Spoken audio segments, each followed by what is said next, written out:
Idukki Adimali townil ഗതാഗതക്കുരുക്ക് നിയന്ത്രിക്കാൻ ഇടപെടൽ നടത്തുമെന്ന് പ്രഖ്യാപിച്ചെങ്കിലും നടപടിയായില്ല.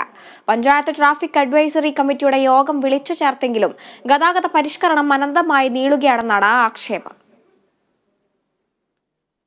അടിമാലി ടൗണിലെ ഗതാഗതക്കുരുക്കിന് പരിഹാരം കാണണമെന്ന ആവശ്യം ഏറെ നാളായി ഉയരുന്നതാണ്.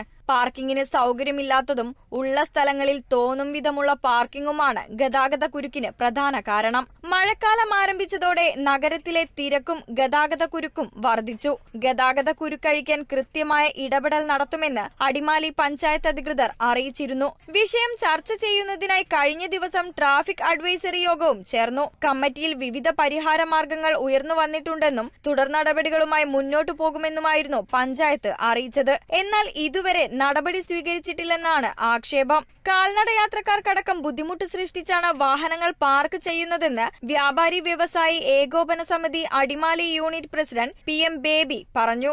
ഈ മഴക്കാലത്ത് പോലും 2-3 നിര വണ്ടികളാണ് റോഡിൽ പാർക്ക് ചെയ്തിരിക്കുന്നത്.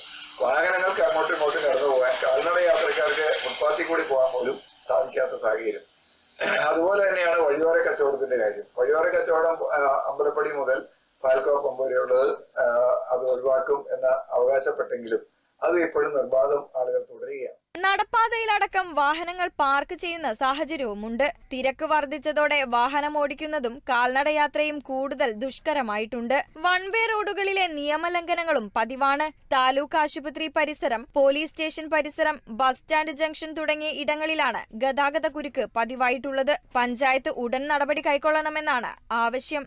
Kerala vision news, Idukki.